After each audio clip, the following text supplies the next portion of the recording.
जय जय श्री सीताराम, जय श्री बालाजी महाराज। प्रिय भक्तों, इस वीडियो के माध्यम से परमवीर श्री हनुमान जी महाराज का एक सिद्ध मंत्र के बारे में बताने जा रहा हूँ। इस महामंत्र को प्रभु जी का ध्यान करते हुए पूरा सुनने का प्रयास करें। आपको 24 सेकंड के अंदर मंत्र का प्रभाव दिखने लगेगा।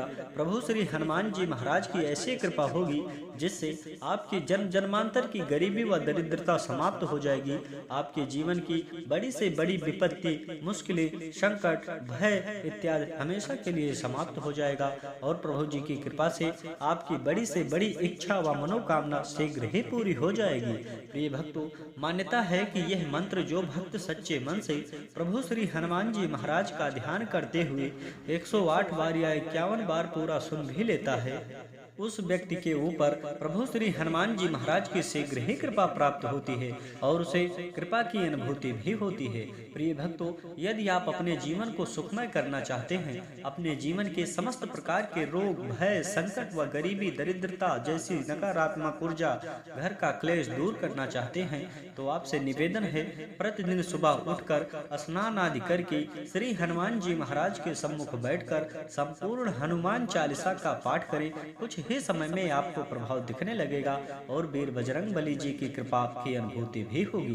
प्रिय भक्तों, यदि संभव हो सके तो श्री हनुमान चालीसा का पाठ करें। यदि किसी कारणवश आप हनुमान चालीसा का पाठ नहीं कर सकते तो YouTube पर अनेकों मंत्र मिल जाएंगे, चौपाई मिल जाएंगी। किसी एक मंत्र अथवा चौपाई का निरंतर जप करें व श्रवण करें, आपको कुछ ही समय में लाभ मिलेगा। प्रभु श्री हनुमान जी महाराज की आपके ऊपर विशेष ही कृपा प्राप्त होगी, जिससे आपके जीवन में सुख, समृद्धि व संपन्नता बढ़ने लगेगी। आपके घर का क्लेश समाप्त हो जाएगा, शत्रुओं से मुक्ति मिल जाएगी, शरीर के गंभीर से गंभीर रोग व पीड़ाएं खत्म हो जाएंगी और प्रभु जी की कृपा से जन्म जन्मांतर की गरीबी, दरिद्रता समाप्त होने के साथ साथ बड़ी से बड़ी इच्छा व मनोकामना भी पूरी हो जाएगी। प्रिय भक्तों, यदि आप प्रभु श्री हनुमान जी महाराज पर पूरा भरोसा करके किसी भी एक मंत्र अथवा चौपाई का निरंतर जप करेंगे या सुनेंगे तो यकीन मानिए आपके ऊपर प्रभु श्री हनुमान जी महाराज की विशेष कृपा प्राप्त होगी। यदि आप पूरा विश्वास व लगन से के साथ नहीं कर सकते तो हो सकता है आपको परिणाम देखने को न मिले। प्रिय भक्तों, आइए बिना देर किए जीवन के समस्त संकट को हरने वाले प्रभु श्री हनुमान जी महाराज का यह सिद्ध व चमत्कारी मंत्र सुने। इससे पहले आप सभी भक्तों से निवेदन है कि अपने सनातन धर्म से जुड़े रहने के लिए चैनल को सब्सक्राइब करके कमेंट में जय श्री राम, जय बालाजी महाराज लिखकर अपनी हाजिरी जरूर लगा दें और प्रभु श्री हनुमान जी महाराज का विशेष ध्यान करते हुए इस महामंत्र का निरंतर जप करें व श्रवण करें या किसी भी एक मंत्र अथवा चौपाई का निरंतर जप करें व श्रवण करें। आपको शीघ्र ही प्रभु श्री हनुमान जी महाराज की कृपा देखने को मिलेगी और आपको कृपा की अनुभूति भी होगी। प्यारे भक्तों, आपसे निवेदन है मंत्र जब भी सुने तो पूरा सुनने का प्रयास करें। प्रभु श्री हनुमान जी महाराज की शीघ्र ही कृपा प्राप्त होगी। यह महाशक्तिशाली व सिद्ध मंत्र है। ओम अंजनसुताय विद्महे वायुपुत्राय धीमहि तन्नो मारुति प्रचोदयात्। ओम अंजनसुताय विद्महे वायुपुत्राय धीमहि तन्नो मारुति प्रचोदयात्। ओम अंजनसुताय विद्महे वायुपुत्राय धीमहि तन्नो मारुति प्रचोदयात्। ओम अंजनसुताय विद्महे वायुपुत्राय धीमहि तन्नो मारुतिः प्रचोदयात्। ओम अंजनसुताय विद्महे वायुपुत्राय धीमहि तन्नो मारुतिः प्रचोदयात्। ओम अंजनसुताय विद्महे वायुपुत्राय धीमहि तन्नो मारुतिः प्रचोदयात्। ओम अंजनसुताय विद्महे वायुपुत्राय धीमहि तन्नो मारुतिः प्रचोदयात्। ओम अंजनसुताय विद्महे वायुपुत्राय धीमहि तन्नो मारुतिः प्रचोदयात्। ॐ अंजनिसुताय विद्महे वायुपुत्राय धीमहि तन्नो मारुतिः प्रचोदयात्। ॐ अंजनिसुताय विद्महे वायुपुत्राय धीमहि तन्नो मारुतिः प्रचोदयात्। ॐ अंजनिसुताय विद्महे वायुपुत्राय धीमहि तन्नो मारुतिः प्रचोदयात्। ॐ अंजनिसुताय विद्महे वायुपुत्राय धीमहि तन्नो मारुतिः प्रचोदयात्। ॐ अंजनिसुताय विद्महे वायुपुत्राय धीमहि तन्नो मारुतिः प्रचोदयात्। ॐ अंजनिसुताय विद्महे वायुपुत्राय धीमहि तन्नो मारुतिः प्रचोदयात्। ॐ अंजनिसुताय विद्महे वायुपुत्राय धीमहि तन्नो मारुतिः प्रचोदयात्। ॐ अंजनिसुताय विद्महे वायुपुत्राय धीमहि तन्नो मारुतिः प्रचोदयात्। ॐ अंजनिसुताय विद्महे वायुपुत्राय धीमहि तन्नो मारुतिः प्रचोदयात्। ॐ अंजनिसुताय विद्महे वायुपुत्राय धीमहि तन्नो मारुतिः प्रचोदयात्। ॐ अंजनिसुताय विद्महे वायुपुत्राय धीमहि तन्नो मारुतिः प्रचोदयात्। ॐ अंजनिसुताय विद्महे वायुपुत्राय धीमहि तन्नो मारुतिः प्रचोदयात्। ॐ अंजनिसुताय विद्महे वायुपुत्राय धीमहि तन्नो मारुतिः प्रचोदयात्। ॐ अंजनिसुताय विद्महे वायुपुत्राय धीमहि तन्नो मारुतिः प्रचोदयात्। ॐ अंजनिसुताय विद्महे वायुपुत्राय धीमहि तन्नो मारुतिः प्रचोदयात्। ॐ अंजनिसुताय विद्महे वायुपुत्राय धीमहि तन्नो मारुतिः प्रचोदयात्। ॐ अंजनिसुताय विद्महे वायुपुत्राय धीमहि तन्नो मारुतिः प्रचोदयात्। ॐ अंजनिसुताय विद्महे वायुपुत्राय धीमहि तन्नो मारुतिः प्रचोदयात्। ॐ अंजनिसुताय विद्महे वायुपुत्राय धीमहि तन्नो मारुतिः प्रचोदयात्। ॐ अंजनिसुताय विद्महे वायुपुत्राय धीमहि तन्नो मारुतिः प्रचोदयात्। ॐ अंजनिसुताय विद्महे वायुपुत्राय धीमहि तन्नो मारुतिः प्रचोदयात्। ॐ अंजनिसुताय विद्महे वायुपुत्राय धीमहि तन्नो मारुतिः प्रचोदयात्। ॐ अंजनिसुताय विद्महे वायुपुत्राय धीमहि तन्नो मारुतिः प्रचोदयात्। ॐ अंजनिसुताय विद्महे वायुपुत्राय धीमहि तन्नो मारुतिः प्रचोदयात्। ॐ अंजनिसुताय विद्महे वायुपुत्राय धीमहि तन्नो मारुतिः प्रचोदयात्। ॐ अंजनिसुताय विद्महे वायुपुत्राय धीमहि तन्नो मारुतिः प्रचोदयात्।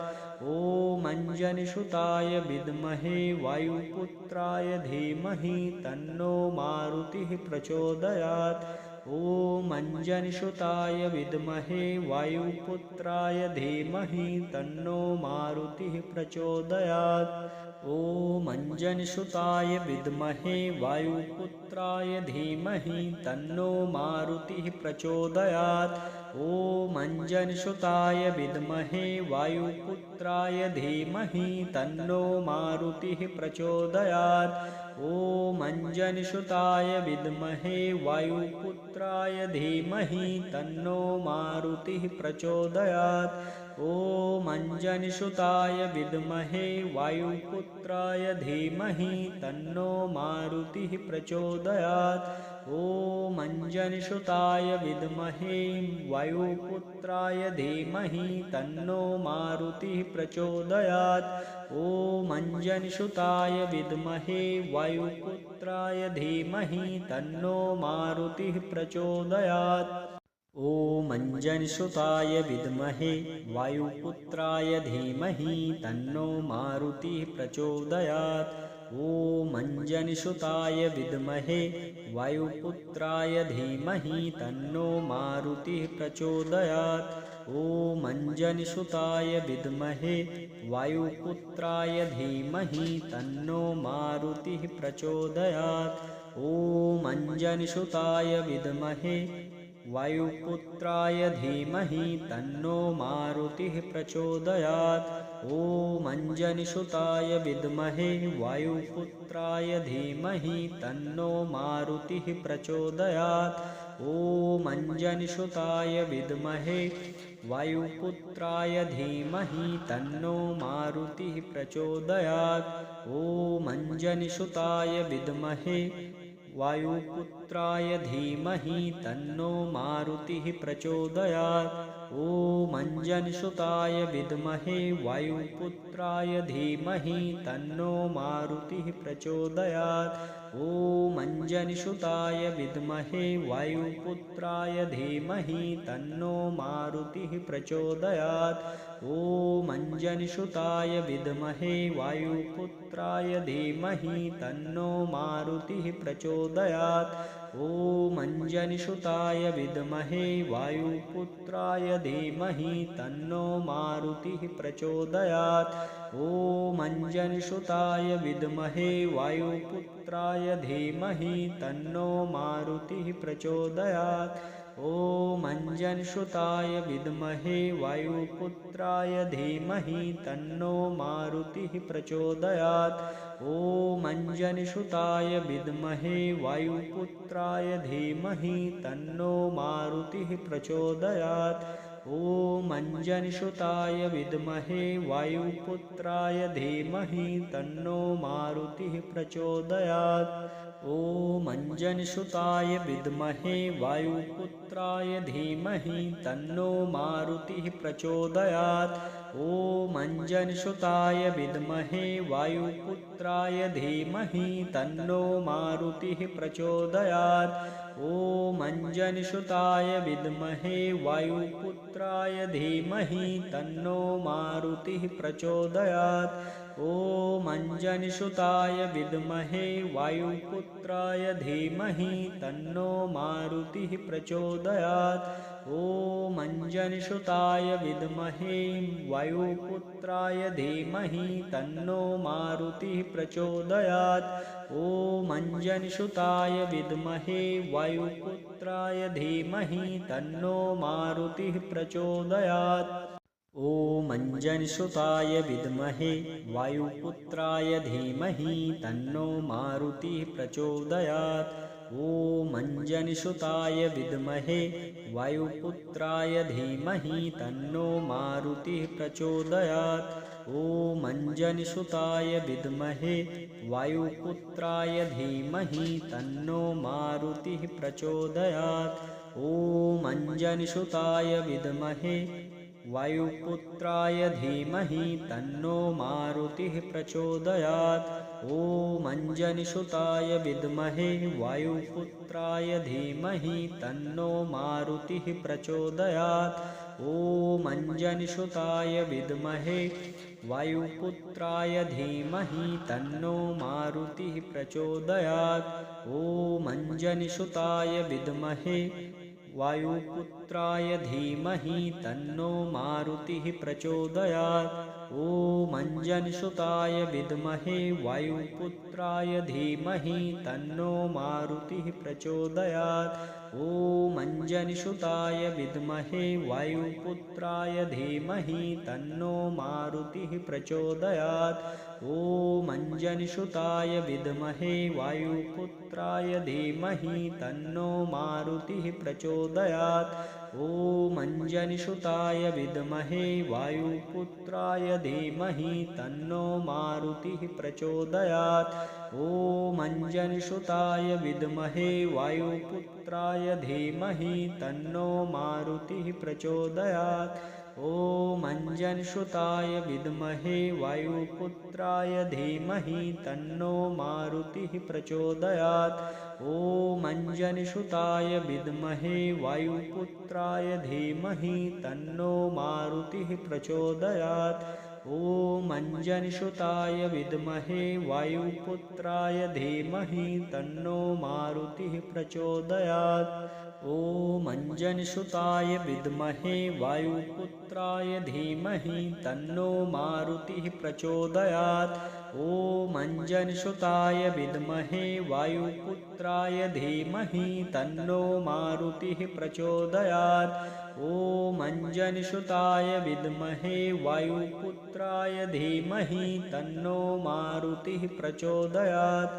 ॐ अंजनसुताय विद्महे वायुपुत्राय धीमहि तन्नो मारुतिः प्रचोदयात्। ॐ अंजनसुताय विद्महे वायुपुत्राय धीमहि तन्नो मारुतिः प्रचोदयात्।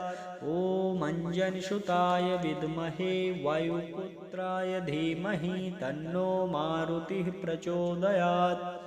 ॐ अंजनसुताय विद्महे वायुपुत्राय धीमहि तन्नो मारुतिः प्रचोदयात्। ॐ अंजनसुताय विद्महे वायुपुत्राय धीमहि तन्नो मारुतिः प्रचोदयात्। ॐ अंजनसुताय विद्महे वायुपुत्राय धीमहि तन्नो मारुतिः प्रचोदयात्। ॐ अंजनसुताय विद्महे वायुपुत्राय धीमहि तन्नो मारुतिः प्रचोदयात्। ॐ अंजनसुताय विद्महे वायुपुत्राय धीमहि तन्नो मारुतिः प्रचोदयात्। ॐ अंजनसुताय विद्महे वायुपुत्राय धीमहि तन्नो मारुतिः प्रचोदयात्। ॐ अंजनसुताय विद्महे वायुपुत्राय धीमहि तन्नो मारुतिः प्रचोदयात्। ॐ अंजनसुताय विद्महे वायुपुत्राय धीमहि तन्नो मारुतिः प्रचोदयात्। ॐ अंजनसुताय विद्महे वायुपुत्राय धीमहि तन्नो मारुतिः प्रचोदयात्। ॐ अंजनसुताय विद्महे वायुपुत्राय धीमहि तन्नो मारुतिः प्रचोदयात्। ॐ अंजनसुताय विद्महे वायुपुत्राय धीमहि तन्नो मारुतिः प्रचोदयात्। ॐ अंजनसुताय विद्महे वायुपुत्राय धीमहि तन्नो मारुतिः प्रचोदयात्। ॐ अंजनसुताय विद्महे वायुपुत्राय धीमहि तन्नो मारुतिः प्रचोदयात्। ॐ अंजनसुताय विद्महे वायुपुत्राय धीमहि तन्नो मारुतिः प्रचोदयात्। ॐ अंजनसुताय विद्महे वायुपुत्राय धीमहि तन्नो मारुतिः प्रचोदयात्। ॐ अंजनसुताय विद्महे वायुपुत्राय धीमहि तन्नो मारुतिः प्रचोदयात्। ॐ अंजनसुताय विद्महे वायुपुत्राय धीमहि तन्नो मारुतिः प्रचोदयात्। ॐ अंजनसुताय विद्महे वायुपुत्राय धीमहि तन्नो मारुतिः प्रचोदयात्। ॐ अंजनसुताय विद्महे वायुपुत्राय धीमहि तन्नो मारुतिः प्रचोदयात्।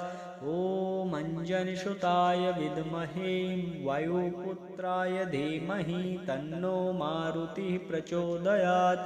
ॐ अंजनसुताय विद्महे वायुपुत्राय धीमहि तन्नो मारुतिः प्रचोदयात्। ॐ अंजनसुताय विद्महे वायुपुत्राय धीमहि तन्नो मारुतिः प्रचोदयात्। ॐ अंजनसुताय विद्महे वायुपुत्राय धीमहि तन्नो मारुतिः प्रचोदयात्। ॐ अंजनसुताय विद्महे वायुपुत्राय धीमहि तन्नो मारुतिः प्रचोदयात्। ॐ अंजनसुताय विद्महे वायुपुत्राय धीमहि तन्नो मारुतिः प्रचोदयात्। ॐ अंजनीसुताय विद्महे वायुपुत्राय धीमहि तन्नो मारुतिः प्रचोदयात्।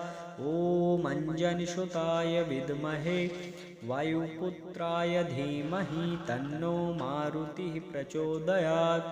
ॐ अंजनीसुताय विद्महे वायुपुत्राय धीमहि तन्नो मारुतिः प्रचोदयात्। ॐ अंजनीसुताय विद्महे वायुपुत्राय धीमहि तन्नो मारुतिः प्रचोदयात्। ॐ अंजनीसुताय विद्महे वायुपुत्राय धीमहि तन्नो मारुतिः प्रचोदयात्। ॐ अंजनीसुताय विद्महे वायुपुत्राय धीमहि तन्नो मारुतिः प्रचोदयात्। ॐ अंजनीसुताय विद्महे वायुपुत्राय धीमहि तन्नो मारुतिः प्रचोदयात्। ॐ अंजनीसुताय विद्महे वायुपुत्राय धीमहि तन्नो मारुतिः प्रचोदयात्। ॐ अंजनीसुताय विद्महे वायुपुत्राय धीमहि तन्नो मारुतिः प्रचोदयात्। ॐ अंजनीसुताय विद्महे वायुपुत्राय धीमहि तन्नो मारुतिः प्रचोदयात्। ॐ अंजनीसुताय विद्महे वायुपुत्राय धीमहि तन्नो मारुतिः प्रचोदयात्। ॐ अंजनीसुताय विद्महे वायुपुत्राय धीमहि तन्नो मारुतिः प्रचोदयात्। ॐ अंजनीसुताय विद्महे वायुपुत्राय धीमहि तन्नो मारुतिः प्रचोदयात्। ॐ अंजनीसुताय विद्महे वायुपुत्राय धीमहि तन्नो मारुतिः प्रचोदयात्। ॐ अंजनीसुताय विद्महे वायुपुत्राय धीमहि तन्नो मारुतिः प्रचोदयात्। ॐ अंजनीसुताय विद्महे वायुपुत्राय धीमहि तन्नो मारुतिः प्रचोदयात्। ॐ अंजनीसुताय विद्महे वायुपुत्राय धीमहि तन्नो मारुतिः प्रचोदयात्। ॐ अंजनीसुताय विद्महे वायुपुत्राय धीमहि तन्नो मारुतिः प्रचोदयात्। ॐ अंजनीसुताय विद्महे वायुपुत्राय धीमहि तन्नो मारुतिः प्रचोदयात्। ॐ अंजनीसुताय विद्महे वायुपुत्राय धीमहि तन्नो मारुतिः प्रचोदयात्। ॐ अंजनीसुताय विद्महे वायुपुत्राय धीमहि तन्नो मारुतिः प्रचोदयात्। ॐ अंजनीसुताय विद्महे वायुपुत्राय धीमहि तन्नो मारुतिः प्रचोदयात्। ॐ अंजनीसुताय विद्महे वायुपुत्राय धीमहि तन्नो मारुतिः प्रचोदयात्।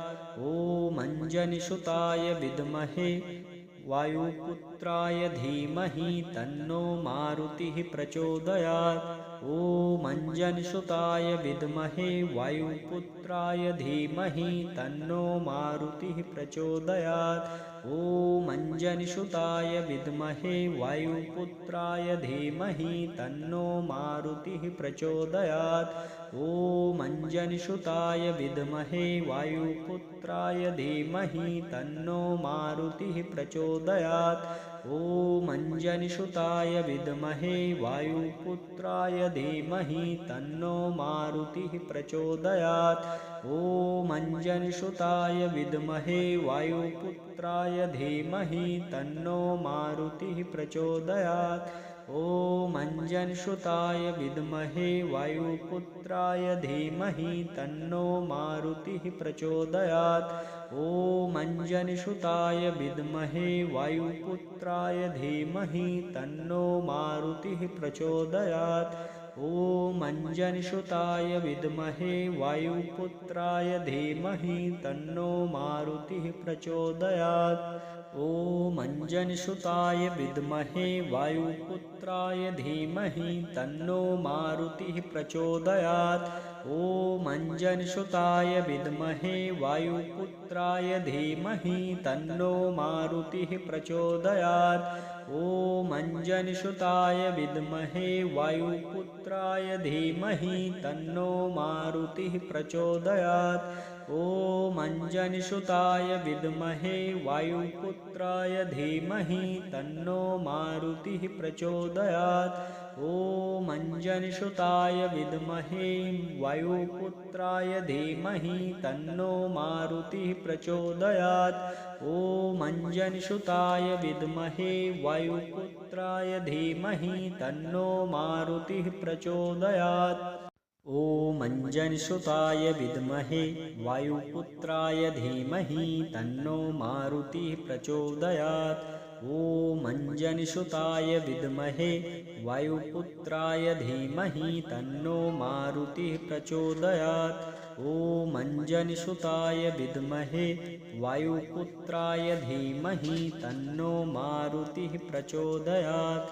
ॐ अंजनीसुताय विद्महे वायुपुत्राय धीमहि तन्नो मारुतिः प्रचोदयात्। ॐ अंजनीसुताय विद्महे वायुपुत्राय धीमहि तन्नो मारुतिः प्रचोदयात्। ॐ अंजनीसुताय विद्महे वायुपुत्राय धीमहि तन्नो मारुतिः प्रचोदयात्। ॐ अंजनीसुताय विद्महे वायुपुत्राय धीमहि तन्नो मारुतिः प्रचोदयात्। ॐ अंजनीसुताय विद्महे वायुपुत्राय धीमहि तन्नो मारुतिः प्रचोदयात्। ॐ अंजनीसुताय विद्महे वायुपुत्राय धीमहि तन्नो मारुतिः प्रचोदयात्। ॐ अंजनीसुताय विद्महे वायुपुत्राय धीमहि तन्नो मारुतिः प्रचोदयात्। ॐ अंजनीसुताय विद्महे वायुपुत्राय धीमहि तन्नो मारुतिः प्रचोदयात्। ॐ अंजनीसुताय विद्महे वायुपुत्राय धीमहि तन्नो मारुतिः प्रचोदयात्। ॐ अंजनीसुताय विद्महे वायुपुत्राय धीमहि तन्नो मारुतिः प्रचोदयात्। ॐ अंजनीसुताय विद्महे वायुपुत्राय धीमहि तन्नो मारुतिः प्रचोदयात्। ॐ अंजनीसुताय विद्महे वायुपुत्राय धीमहि तन्नो मारुतिः प्रचोदयात्। ॐ अंजनीसुताय विद्महे वायुपुत्राय धीमहि तन्नो मारुतिः प्रचोदयात्। ॐ अंजनीसुताय विद्महे वायुपुत्राय धीमहि तन्नो मारुतिः प्रचोदयात्। ॐ अंजनीसुताय विद्महे वायुपुत्राय धीमहि तन्नो मारुतिः प्रचोदयात्। ॐ अंजनीसुताय विद्महे वायुपुत्राय धीमहि तन्नो मारुतिः प्रचोदयात्। ॐ अंजनीसुताय विद्महे वायुपुत्राय धीमहि तन्नो मारुतिः प्रचोदयात्। ॐ अंजनीसुताय विद्महे वायुपुत्राय धीमहि तन्नो मारुतिः प्रचोदयात्। ॐ अंजनीसुताय विद्महे वायुपुत्राय धीमहि तन्नो मारुतिः प्रचोदयात्। ॐ अंजनीसुताय विद्महे वायुपुत्राय धीमहि तन्नो मारुतिः प्रचोदयात्। ॐ अंजनीसुताय विद्महे वायुपुत्राय धीमहि तन्नो मारुतिः प्रचोदयात्। ॐ अंजनीसुताय विद्महे वायुपुत्राय धीमहि तन्नो मारुतिः प्रचोदयात्।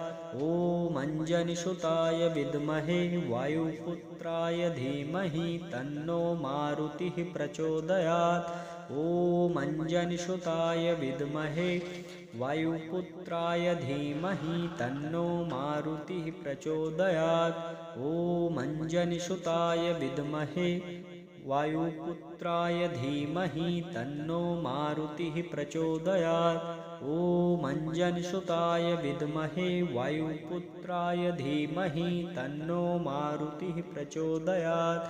ॐ अंजनीसुताय विद्महे वायुपुत्राय धीमहि तन्नो मारुतिः प्रचोदयात्। ॐ अंजनीसुताय विद्महे वायुपुत्राय धीमहि तन्नो मारुतिः प्रचोदयात्। ॐ अंजनीसुताय विद्महे वायुपुत्राय धीमहि तन्नो मारुतिः प्रचोदयात्। ॐ अंजनीसुताय विद्महे वायुपुत्राय धीमहि तन्नो मारुतिः प्रचोदयात्।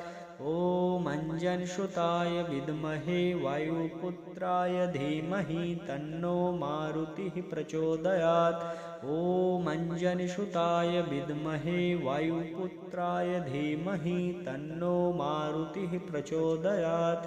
ॐ अंजनीसुताय विद्महे वायुपुत्राय धीमहि तन्नो मारुतिः प्रचोदयात्। ॐ अंजनीसुताय विद्महे वायुपुत्राय धीमहि तन्नो मारुतिः प्रचोदयात्। ॐ अंजनीसुताय विद्महे वायुपुत्राय धीमहि तन्नो मारुतिः प्रचोदयात्। ॐ अंजनीसुताय विद्महे वायुपुत्राय धीमहि तन्नो मारुतिः प्रचोदयात्। ॐ अंजनीसुताय विद्महे वायुपुत्राय धीमहि तन्नो मारुतिः प्रचोदयात्। ॐ अंजनीसुताय विद्महे वायुपुत्राय धीमहि तन्नो मारुतिः प्रचोदयात्। ॐ अंजनीसुताय विद्महे वायुपुत्राय धीमहि तन्नो मारुतिः प्रचोदयात्। ॐ अंजनीसुताय विद्महे वायुपुत्राय धीमहि तन्नो मारुतिः प्रचोदयात्। ॐ अंजनीसुताय विद्महे वायुपुत्राय धीमहि तन्नो मारुतिः प्रचोदयात्। ॐ अंजनीसुताय विद्महे वायुपुत्राय धीमहि तन्नो मारुतिः प्रचोदयात्। ॐ अंजनीसुताय विद्महे वायुपुत्राय धीमहि तन्नो मारुतिः प्रचोदयात्। ॐ अंजनीसुताय विद्महे वायुपुत्राय धीमहि तन्नो मारुतिः प्रचोदयात्। ॐ अंजनीसुताय विद्महे वायुपुत्राय धीमहि तन्नो मारुतिः प्रचोदयात्। ॐ अंजनीसुताय विद्महे वायुपुत्राय धीमहि तन्नो मारुतिः प्रचोदयात्। ॐ अंजनीसुताय विद्महे वायुपुत्राय धीमहि तन्नो मारुतिः प्रचोदयात्। ॐ अंजनीसुताय विद्महे वायुपुत्राय धीमहि तन्नो मारुतिः प्रचोदयात्। ॐ अंजनीसुताय विद्महे वायुपुत्राय धीमहि तन्नो मारुतिः प्रचोदयात्। ॐ अंजनीसुताय विद्महे वायुपुत्राय धीमहि तन्नो मारुतिः प्रचोदयात्। ॐ अंजनीसुताय विद्महे वायुपुत्राय धीमहि तन्नो मारुतिः प्रचोदयात्। ॐ अंजनीसुताय विद्महे वायुपुत्राय धीमहि तन्नो मारुतिः प्रचोदयात्। ॐ अंजनीसुताय विद्महे वायुपुत्राय धीमहि तन्नो मारुतिः प्रचोदयात्। ॐ अंजनीसुताय विद्महे वायुपुत्राय धीमहि तन्नो मारुतिः प्रचोदयात्। ॐ अंजनीसुताय विद्महे वायुपुत्राय धीमहि तन्नो मारुतिः प्रचोदयात्। ॐ अंजनीसुताय विद्महे वायुपुत्राय धीमहि तन्नो मारुतिः प्रचोदयात्। ॐ अंजनीसुताय विद्महे वायुपुत्राय धीमहि तन्नो मारुतिः प्रचोदयात्। ॐ अंजनीसुताय विद्महे वायुपुत्राय धीमहि तन्नो मारुतिः प्रचोदयात्। ॐ अंजनीसुताय विद्महे वायुपुत्राय धीमहि तन्नो मारुतिः प्रचोदयात्। ॐ अंजनीसुताय विद्महे वायुपुत्राय धीमहि तन्नो मारुतिः प्रचोदयात्। ॐ अंजनीसुताय विद्महे वायुपुत्राय धीमहि तन्नो मारुतिः प्रचोदयात्। ॐ अंजनीसुताय विद्महे वायुपुत्राय धीमहि तन्नो मारुतिः प्रचोदयात्। ॐ अंजनीसुताय विद्महे वायुपुत्राय धीमहि तन्नो मारुतिः प्रचोदयात्।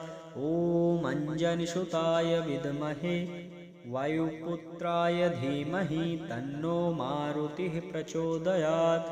ॐ अंजनीसुताय विद्महे वायुपुत्राय धीमहि तन्नो मारुतिः प्रचोदयात्।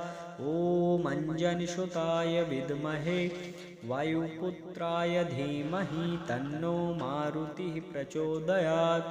ॐ अंजनीसुताय विद्महे वायुपुत्राय धीमहि तन्नो मारुतिः प्रचोदयात्। ॐ अंजनीसुताय विद्महे वायुपुत्राय धीमहि तन्नो मारुतिः प्रचोदयात्।